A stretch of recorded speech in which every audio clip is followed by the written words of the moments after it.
से जाता था। हमारी वैन वाले ड्राइवर का नाम था भैया जी और उसकी वैन का नाम था मैजिक, जिसका हर दूसरे दिन टायर पंचर हो जाता था। बच्चे लोग स्कूल जाके पढ़ना सीखे ना सीखे, टायर पंचर बनाना जरूर सीख जाते थे। लेकिन भैया जी से मेरा अलग अटैचमेंट था, उनसे मेरे को दिल से नफरत थी। ये आदमी सुबह 5 बजे आके मेरे घर के सामने हॉर्न बजाता था। अरे भैयू, ओए भैयू, जल्दी से तैयार हो जा बेटा, 5 मिनट में निकलना है फटाफट। 9 बजे का स्कूल है यार हमारा।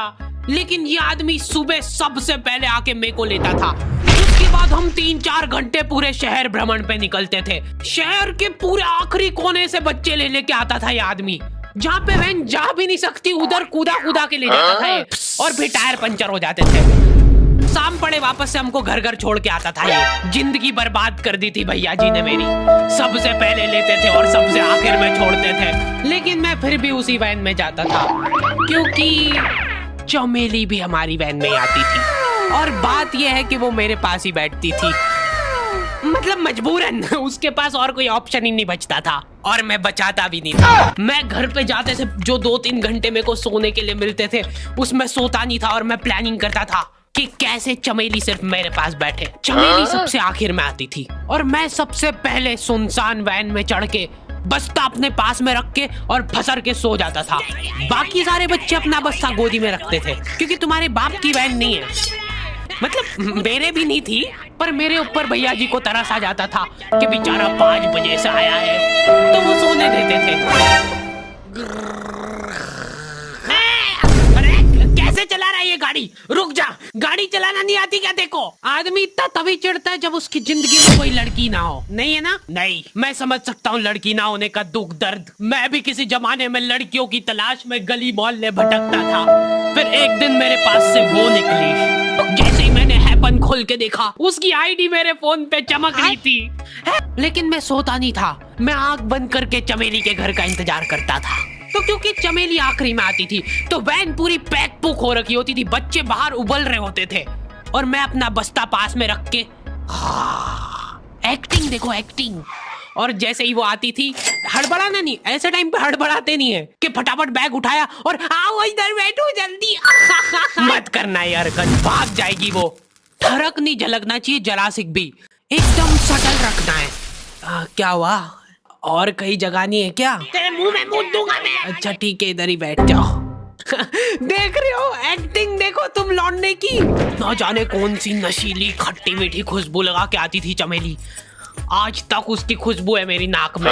मैं वो खुशबू का पूरा मजा ले ही रहा होता हूँ, इतने में एकदम भभका बास आती है निगाह से। जैसे ही मैं बाहर झांकता हूँ, मरा हुआ कुत्ता पड़ा है वहाँ पे। एक काली कार सूख करके निकली और मेरे बच्चे को मार दिया। कैसे करके निकली? शुक। ऐसे नहीं निकली थी, मैं यहीं पे खड़ा था, वो कार आई थी, और जैसे ही वो बच्चा नीचे आया तब वो खड़ा, वो बच्चा चिल्लाया, और फिर कार करके भाग गई। उधर कुछ बच्चे ऑटो रिक्शा से भी आते थे स्कूल। ऐसा लगता था कि पूरे स्कूल के बच्चे इस एक ऑटो रिक्शा में ठूस ठूस के ले जाता है वो। ऑटो वाले और भैया जी दोस्त थे, और अब ये बीच सड़क पे रेसिंग लगवा रहे हैं। इनकी गाड़ियां उबला रही है बच्चों से, पर फिर भी नहीं मान रहे ये लोग। नहीं जीतूंगा। स्कूल जाके वो पीछे मुलट के देख रहा है तो एक बच्चा नहीं बचा उसके ऑटो रिक्शा में। हमारे भैया जी बेचारे पीछे से उनके गिरे हुए बच्चों को उठा उठा के ला रहे थे। ये सब हरकतें करके हम लोग जैसे तैसे कैद खाना पहुंच जाते हैं। सुबह 5 बजे से निकलने के बावजूद हम लोग लेट पहुंच रहे हैं वहाँ पे पहुंच के हमने देखा कि 4 लौंडे मरे हुए पड़े हैं, जिनको डॉन ने मारा है। डॉन हमारे स्कूल की इंचार्ज थी। डॉन का कद छोटा था और पेट मोटा था, और आश्चर्य की बात यह है कि समय के साथ उसकी हाइट कम हो रही थी। मतलब बड़े नहीं बड़े वो चलता है एक बार को, पर इसकी कम हो रही थी। डॉन बहुत स्ट्रगल करके कार से स्कूल आती थी खड़े होके, क्योंकि बैठ जाए तो उसको सामने की सड़क नहीं दिखती थी। वो अलग बात है, खड़े होके भी पूरा नहीं दिखता था। हर रोज 2-4 कुत्ते कुचलते हुए आती थी वो। फिर मेरे को समझ आया कि रास्ते में जो कुत्ते दिखे थे वो डॉन इस कैद खाने में छत पे बैठी रहती थी स्नाइपर लेके। कोई भी कैदी कुछ गलत गतिविधि करता हुआ दिखता था तो वहीं पे, मैडम इनकी लाश का क्या करना है? अरे ये तो आपको पता ही है। कहाँ रह गए थे यार झमू दीदी? फटाफट ये खून वून साफ करो। झमू दीदी बुलेट से स्कूल आते थे और ये अफवाह फैली हुई थी पूरे स्कूल में कि उनके घर पे मर्सिडीज भी है, लेकिन झमू दीदी हम्बल रहना पसंद करते हैं। ऐसा कहा जाता था कि ये स्कूल ऑन पेपर झमू दीदी के नाम पे ही है, पर वो हम्बल रहने के लिए यहाँ पे झाड़ू पोछा लगाती है। वैसे मैडम इन्होंने करा क्या था? गैर कानूनी पेन फाइट का सट्टा खेलते थे ये लोग क्लास में। उससे मेरे को प्रॉब्लम नहीं है, मेरे को क्यों नहीं? हाँ, हमारी क्लास में पेन फाइट का सट्टा चलता था। हमारे इधर जो लौंडा पेन फाइट में जीतता था, सामने वाले का पेन उसका हो जाता था। कुछ बच्चे अपना सब कुछ दांव पे लगा देते थे और कर्जे में डूब जाते थे। फिर भी वो लोग हार नहीं मानते थे और अपने दोस्त से पेन उधार लेके खेलते थे और वापस हार जाते थे। तो अब क्लास में कुछ बच्चों के पास पोटला भर के पेन पड़ा है और कुछ बच्चों के पास पेन ही नहीं है। पेन इस कैद खाने की करेंसी थी, जिसके पास जितने महंगे पेन वो उतना रईस। यहाँ पे ब्लैक में पेन इधर उधर होते थे। नॉर्मल लोगों के पास होते थे 5 रुपए वाले जीफी जेल, जो कि तुम एक पन्ने पे लिखोगे तो पीछे 10 पन्ने तक छप जाएगा। और उनसे भी गए बीते लोग होते थे जो 3 रुपए वाला यूज एंड थ्रो लेके आते थे और उससे भी उनकी अच्छी राइटिंग आ जाती थी। बहुत चिढ़ मचती थी यार मेरे को उनसे। और कुछ चुनिंदा रईस लोग होते थे जिनके पास होता था ट्राईमैक्स। हर बच्चे का सपना होता था कि उसके पास एक ट्राईमैक्स हो, साथ में आसपास 2-4 लड़कियां हो। मेरे को प्लीज मेरे को यहाँ पे ऑटोग्राफ दे दो। ये लो ट्राईमैक्स किंग के। ये ट्राईमैक्स क्या बात कर रही है? सही में एकदम रईस लोग ही अफोर्ड कर पाते थे ट्राईमैक्स। वो बाबड़े भी एक एक अक्षर लिख के रिफिल खोल के देखते थे। खाली हो रही है तो एक बार एक रईस बच्चे का ट्राईमैक्स चोरी हो गया। पूरे स्कूल में हाहू मच गई थी। वो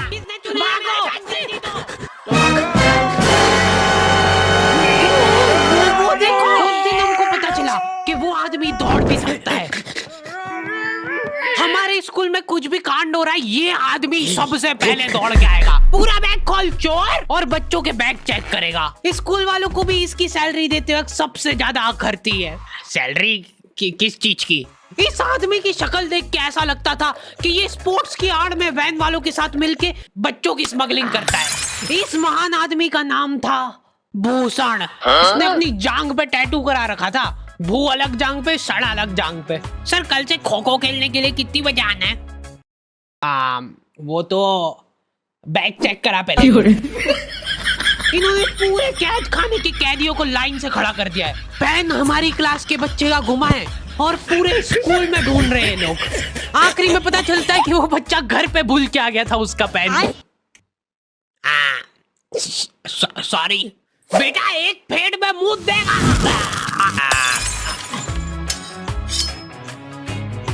ऐसे तो नमूने बच्चे थे हमारे स्कूल में, और टीचर लोग उनसे भी गए बीते थे।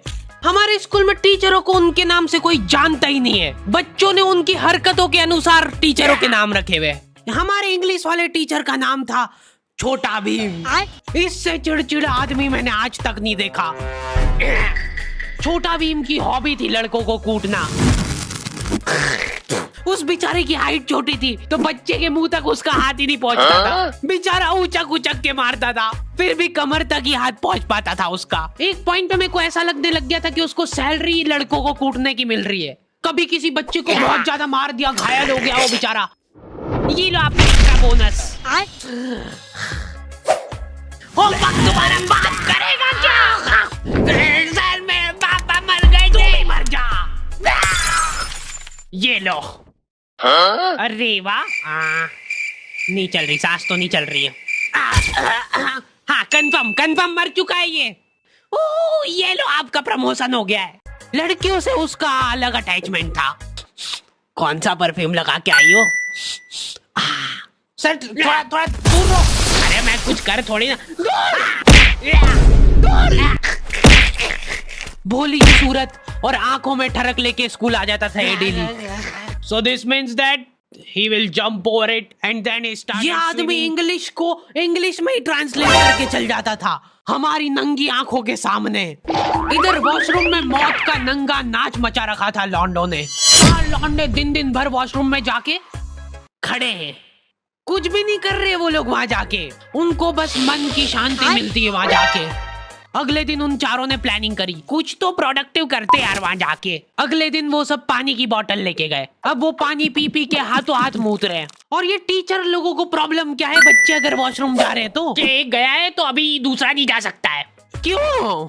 तुम्हारे घर की लेटरिन थोड़ी ना है वो कि एक टाइम पे एक जना यूज कर सकता है। मान लो वो 2 जने अगर वॉशरूम में मिल गए तो वो क्या कर लेंगे ज्यादा से ज्यादा? भाई यहाँ का बल्ब निकाल लेते हैं ना। हाँ निकाल लो, फीस भरी है अपन ने। लॉन्डो को ऐसा लग रहा है कि इन्होंने फीस भर के पूरा स्कूल खरीद लिया है। 10 लॉन्डे कॉरिडोर में छाती चौड़ी करके चल रहे हैं प्रिंसिपल के सामने। प्रिंसिपल को इग्नोर कर रहे हैं ये लोग। इनको ऐसा लग रहा है कि इन्होंने फीस भर दी है तो प्रिंसिपल इनके पैर पड़ेगी। उनमें से आधों ने फीस भरी भी नहीं है। हमारा स्कूल बिल्कुल सेफ नहीं था। हमारे वॉशरूम में चोरियां हो जाती थी यार। बल्ब चोरी करने के बाद सब लोग अंधेरे में मूत रहे एक दूसरे के जूते पे।